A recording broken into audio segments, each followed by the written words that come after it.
സംഘമാണ്. അത് പോലീസുകാരുടെ ക്ഷേമം എന്നതിൽ വിട്ട് കുറച്ച് ആളുകൾക്ക് മാത്രമുള്ള ഒരു സംവിധാനമാക്കി ഇതിനെ കൊണ്ടു നടക്കുന്ന ഒരു സാധനമായിട്ട് മാറിയിട്ടുണ്ട്. ഇപ്പോൾ നമുക്ക് എല്ലാവർക്കും അറിയാം, ഈ സംഭവം, ഈ സൊസൈറ്റി ആരംഭിച്ച ആദ്യഘട്ടത്തിൽ കണ്ണൂർ ജില്ലാ പോലീസ് സൂപ്രണ്ട് അതിൻ്റെ എക്സ് ഒഫീഷ്യോ പ്രസിഡൻ്റാണ്. അദ്ദേഹത്താണ് ഇതിന് അധ്യക്ഷത വഹിച്ച് യോഗം ചേരേണ്ടത്. ബാക്കിയുള്ള ഭരണസമിതി അംഗങ്ങളെ തിരഞ്ഞെടുക്കും. ആ ഒരു സംവിധാനത്തെ ഈ കഴിഞ്ഞ ഭരണസമിതി ജനറൽ ബോഡി വിളിച്ച് അത് അമെൻഡ് ചെയ്ത് ജില്ലാ പോലീസ് സൂപ്രണ്ടിനെ മാറ്റി അതിനുശേഷം ഈ ഭരണസമിതിക്കകത്തുള്ള പോലീസുകാരായ ആ പോലീസുകാരെന്ന് വെച്ചാൽ എല്ലാ കാര്യത്തിലും മിടുക്കന്മാരായ ആളുകളാണ്. കാരണം ഇവിടെ പരീക്ഷാ സംവിധാനത്തിൽ പരീക്ഷ വന്ന് ഹോൾ ടിക്കറ്റുമായിട്ട് വന്ന് അകത്ത് പോയിട്ട് അതിനകത്ത് അകത്ത് വന്ന ഒരാളിനെ പരീക്ഷയ്ക്ക് എഴുതാൻ വിടില്ല എന്ന് പറഞ്ഞപ്പോൾ അതിൽ ചോദ്യം ചെയ്തവനെ അടിച്ചു പല്ല് കഴിക്കും എന്ന് പറഞ്ഞ് പിടിച്ച് പുറത്തേക്ക് തള്ളുന്ന ആ ആളുകൾ ഉൾപ്പെടെ ഇതിൻ്റെ ഡയറക്ടർമാരുണ്ട്. അപ്പോൾ നമ്മളിപ്പോൾ സംസാരിക്കാൻ പോയപ്പോഴും അവരുടെ ഭാഷ ധിക്കാരത്തിൻ്റെതാണ്. 54 ആളുകളാണ് അപേക്ഷിച്ചതെന്ന് പറഞ്ഞു. എല്ലാവർക്കും ഹോൾ ടിക്കറ്റ് അയച്ചിട്ടില്ല. അവർ രേഖകൾ ഉണ്ടാക്കിയിട്ടുണ്ടാവാം, പക്ഷേ പലർക്കും കിട്ടിയിട്ടില്ല. അവരാണ് ചില ആളുകൾ വന്നിട്ടുള്ളത്. ഹോൾ ടിക്കറ്റുമായിട്ട് വന്ന ആളുകൾക്ക് തന്നെ കൃത്യമായിട്ട് പരീക്ഷ എഴുതാൻ ഹാളിലേക്ക് പ്രവേശിക്കാൻ കഴിഞ്ഞിട്ടില്ല. അപ്പോൾ ഇത് കഴിഞ്ഞ ദിവസങ്ങളിൽ മാധ്യമങ്ങളിൽ വാർത്ത വന്നു. ആ വാർത്തയിലൊന്ന് ഈ പോലീസ് സൊസൈറ്റിയുടെ പ്രവർത്തനവുമായി ബന്ധപ്പെട്ട് ലക്ഷങ്ങളുടെ അഴിമതി നടന്നതായിട്ടും പല ഇടപാടിനും വൗച്ചറില്ല എന്നുള്ളതാണ്. അപ്പോൾ അതൊക്കെയാണ് ഇതിനകത്ത് നടക്കുന്നത്. ഏതായാലും ഇത് തോന്നിയവാസമാണ്. ഇതിനെതിരെ ജെആറിന് പരാതി കൊടുത്തിട്ടുണ്ട്. അതുപോലെ തന്നെ അതിന് മുകളിൽ ഉൾപ്പെടെയുള്ള ആളുകൾക്ക് പരാതി കൊടുത്തിട്ടുണ്ട്. ഇതിനെതിരെയുള്ള ഏത് മാർഗവും സ്വീകരിക്കും. നമ്മൾ ഇപ്പോൾ ഇവിടെ നമ്മൾ അപേക്ഷ കൊടുത്ത ഒരാളിന് അതിന് അപേക്ഷയായിട്ട് സംസാരിച്ചിട്ട് വന്നു പോയപ്പോൾ അവരെ ഇതിൻ്റെ സെക്രട്ടറി പിടിച്ച് തള്ളുകയും ആക്രമിക്കുകയും ചെയ്തു. അവൻ പിടിച്ച് തള്ളിയിട്ട അതിന് ചെറിയ മുറിവ് പറ്റിയിട്ടുണ്ട്. അവർ നമ്മൾ മാധ്യമങ്ങളോട് പറയാൻ പറ്റാത്ത പോലീസ് ഭാഷയിലെ തെറിയാണ് അവർ ഉപയോഗിച്ചത്. അപ്പോൾ ആ നിലയിലൊക്കെയാണ് ഇവരുടെ സംസ്കാരം പുറത്തേക്ക് വന്നത്. അപ്പോൾ നമുക്കറിയാം, ഇവിടെ ഈ കണ്ണൂർ റെയിൽവേ സ്റ്റേഷനിൽ ഒരു കറുത്ത കൊടി വീശിയ ആളിനെയാണ് വധശ്രമ കേസിൽ പെടുത്തിയിട്ട് 16 ദിവസം ജയിലടിക്കുള്ളിലിട്ടത്. അതേ ആ മന്ത്രി ഇപ്പോൾ പറഞ്ഞു, എന്നെ ആരും ഒന്നും ചെയ്തിട്ടില്ല, ഉന്തും തള്ളിലും ആണ് എനിക്ക് പരിക്ക് പറ്റിയത്. അത് എഴുതി പിടിപ്പിച്ച പോലീസുകാരാണ് ഇവിടെ ഉള്ളത്. അപ്പോൾ അവരൊക്കെ നാളുകൾ എണ്ണിക്കോട്ടെ, ആ ചെയ്തതിനൊക്കെ കണക്ക് നമ്മൾ ചോദിക്കും. അങ്ങനെ നിസ്സാരമായിട്ട് കാണാൻ പറ്റില്ല. ഇത് 4000 പോലീസുകാരുടെ ക്ഷേമത്തിന് വേണ്ടിയിട്ടുള്ള സൊസൈറ്റി ആണെങ്കിലും ആ 4000 പോലീസുകാരുടെ പൊതുപണം തന്നെയാണ്. അത് ഒരു സംവിധാനം പോലെ, ഇവിടെ സ്വന്തം സംവിധാനം പോലെ കൊണ്ടു നടക്കുന്നതിന് ഒരു പോലീസുകാരും അംഗീകരിക്കുമെന്ന് തോന്നുന്നില്ല. അപ്പോൾ ഇതാണ് ഇവിടെ നടക്കുന്നത് എന്ന് മനസ്സിലാക്കുക. ഈ രൂപത്തിലുള്ള തോന്നിയവാസങ്ങളാണ് നടക്കുന്നത്. അത് തുടരാമെന്നാണ് ധരിക്കുന്നതെങ്കിൽ അതിനൊക്കെ എതിരെ അതിശക്തമായ പ്രതികരണങ്ങളും പ്രതിഷേധങ്ങളും ഉണ്ടാകും എന്നുമാണ് എനിക്ക് സൂചിപ്പിക്കുന്നത്. അതിനകത്ത് ഞങ്ങൾ സ്വാഭാവികമായിട്ടും എനിക്കിവിടെ ഞാൻ വന്നപ്പോൾ ഇത് അടച്ചിട്ടാണ് കണ്ടത്. പൂട്ടിട്ട് ആ പൂട്ടിട്ട് കാണുകയല്ല, പൂട്ടി താക്കോലുമായിട്ട് ഒരാൾ ഓടുന്നതാണ് കണ്ടത്. അത് വെച്ചാൽ നമുക്ക് അങ്ങോട്ട് പാറാൻ പറ്റും. ഇത് പൊതുസ്ഥാപനമാണ്.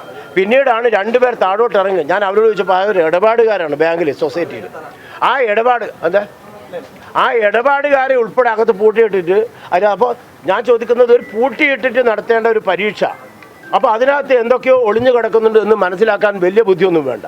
അപ്പോൾ അത്തരം കാര്യങ്ങളാണ് ചെയ്തുകൊണ്ടിരിക്കുന്നത്. അതിനുശേഷം ഏകദേശം 5-8 മിനിറ്റോളം പറഞ്ഞതിന് ശേഷമാണ് വന്ന് തുറന്ന് അകത്തോട്ട് കയറിയത്. അകത്ത് വെച്ചിട്ടും അവരുടെ ശൈലിയും മീഡിയാസിനെ പ്രവേശിപ്പിച്ചിട്ടുണ്ടായിരുന്നു. ഞങ്ങൾ ആവശ്യപ്പെട്ടാണ് പറഞ്ഞത്, ജനങ്ങൾ അറിയണമല്ലോ. അപ്പോൾ അവരുടെ ശൈലിയും ഭാഷയും സംസാര ശൈലിയും ഒക്കെ സംസാരിച്ചതിനിടയിലാണ് എനിക്ക് പരിക്ക് പറ്റുന്നതെന്ന് പറയുമ്പോൾ നീ പോടാ എന്ന് ഇവരോട് പറഞ്ഞത്. അപ്പോൾ അതൊന്നും മാത്രമൊന്നുമല്ല ഉപയോഗിച്ച ചില ഭാഷകൾ ഞാൻ പറയുന്നില്ല. മാധ്യമങ്ങളോട് നമ്മൾ ജനങ്ങളോട് പറയുമ്പോഴും അതിന് നമ്മൾ മാന്യത പാലിക്കുന്നുണ്ട്. അപ്പോൾ ഇത് ശരിക്കും പോലീസുകാരുടെ നേതൃത്വത്തിലുള്ള ഗുണ്ടായുസമാണ് ഇവർ അകത്തുണ്ടാകുന്നത്. അവരുടെ ഇടപാടുകൾ സുതാര്യമല്ല. ഇതിനകത്തൊക്കെ ഒരു അന്വേഷണം വേണം. ഏതായാലും ജെആറിന് പരാതി കൊടുത്തിട്ടുണ്ട്.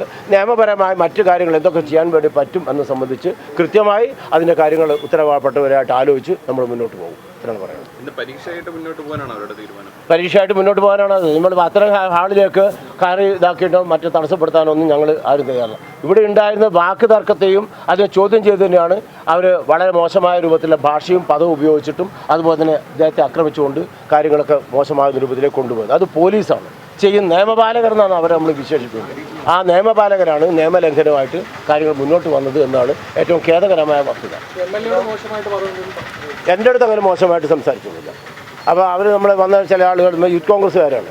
അവരെ പുറത്താക്കിയാലേ സംസാരിക്കാൻ പറ്റും. അങ്ങനെ സംസാരിക്കേണ്ട ആവശ്യം എനിക്കില്ല. അവരെൻ്റെ കൂടെ വന്നെങ്കിൽ അവരുൾപ്പെടെ അവിടെ നിന്നിട്ട് സംസാരിക്കും. ഇത് പൊതുകാര്യമാണ് എന്ന നിലയാണ് ഞാൻ നിലപാട് സ്വീകരിച്ചത്. അങ്ങനെയാണ് ആ കാര്യങ്ങൾ മുന്നോട്ട് പോയത്. അല്ല, അത് വരട്ടെ. അങ്ങനെ എന്ത് അതിക്രമമാണ്? അതും വധശ്രമത്തിന് എടുക്കാൻ വേണ്ടി പറ. അത് ഏറ്റവും എളുപ്പത്തിൽ കുറച്ചാളുകൾക്ക് ഞങ്ങളൊക്കെ വധിക്കാൻ ശ്രമിച്ചു, വാക്കുകൊണ്ട് വധിക്കാൻ ശ്രമിച്ചു. അങ്ങനെയാണല്ലോ, കൊല്ലട എന്ന് പറഞ്ഞു എന്ന് പറഞ്ഞാലോ വധശ്രമ കേസ് ഇട്ടത്. അപ്പോൾ അത് അവരൊക്കെ ചെയ്യും. അവരൊന്നും ഇനിയും ആ കെട്ടുവിട്ടിട്ടില്ല. പഴയ ആ കെട്ടുവിടുമ്പോൾ കുറച്ചും കൂടി കഴിയുമ്പോഴേ മാത്രമേ കെട്ടുവിടൂ. അപ്പോൾ അത് നമുക്ക് നോക്കാം. അത്തരം കാര്യങ്ങളിൽ ഞങ്ങൾ അതൊന്നും ഇപ്പോഴും നമ്മൾ അങ്ങനെയൊന്നും പറയുന്നില്ല. അത്തരം കാര്യങ്ങൾ ചർച്ച ചെയ്യേണ്ട സമയമല്ല ഇത്.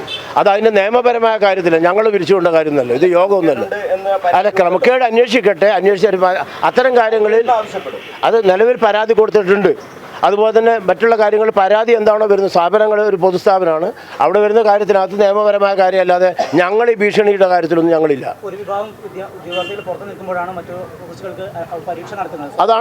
അതാണ് ഇവിടുത്തെ ഏറ്റവും വലിയ പരാതിയും പ്രശ്നവും അതാണ്. അതായത് അപേക്ഷ സമർപ്പിച്ച പല ആളുകൾക്കും ഹോൾ ടിക്കറ്റ് അയച്ചിട്ടില്ല, ചിലതിന് എൻട്രി ഇല്ല, ഹോൾ ടിക്കറ്റുമായി വന്ന ആളുകൾക്ക് പരീക്ഷ എഴുതാൻ പറ്റിയിട്ടില്ല. അത് സുതാര്യമായിട്ടല്ല നടന്നിരിക്കുന്നത്. അത്തരം കാര്യത്തിലൊക്കെ തന്നെ സുതാര്യത പാലിക്കേണ്ടതാണ്. പ്രത്യേകിച്ച് ഇതൊരു പോലീസിൻ്റെ സൊസൈറ്റിയാണ്, നിയമപാലകർ നടന്നൊരു സൊസൈറ്റിയാണ്. ഞാൻ പറഞ്ഞല്ലോ, നിയമപാലകർക്ക് നിയമം ലംഘിക്കാനും ഇവിടെ തോന്നിവാസങ്ങൾ ചെയ്യാനും ഇടപാടുകളിലൊക്കെ തന്നെ കൃത്രിമം നടത്താനും വേണ്ടിയിട്ട് മാത്രമാണ് ഇതിൻ്റെ പ്രസിഡൻ്റായിരുന്ന ജില്ലാ പോലീസ് സൂപ്രണ്ടിനെ ബൈലോ പ്രകാരം ബൈലോ അമെൻഡ് ചെയ്തിട്ട് മാറ്റിയിട്ട് ഇത് ഒരു പോക്കറ്റ് സംഘടനയാക്കി മാറ്റിയിട്ടുള്ളത്. അപ്പോൾ അത് തന്നെ ആ ക്രമക്കേട് ആരംഭിക്കുന്നതിൻ്റെ സൂചനയാണത്. അത് മനസ്സിലാക്കിയാൽ മതി. അപ്പം അതൊക്കെ വരട്ടെ. നമ്മളത് ഈ പറഞ്ഞ രൂപത്തിൽ മാധ്യമങ്ങളോട് ഇപ്പം അതൊക്കെ അതിൻ്റെ വഴിക്രമത്തിനനുസരിച്ച് വരും. ഒരിക്കലും നമ്മളങ്ങനെ പ്രതികാര മനോഭാവം അല്ല, ആ രൂപത്തിലൊന്നുമല്ല. നിയമപരമായിട്ട് നല്ല നിലയിൽ പോകുന്ന സ്ഥാപനങ്ങൾ നല്ല നിലയിൽ പോട്ടെ.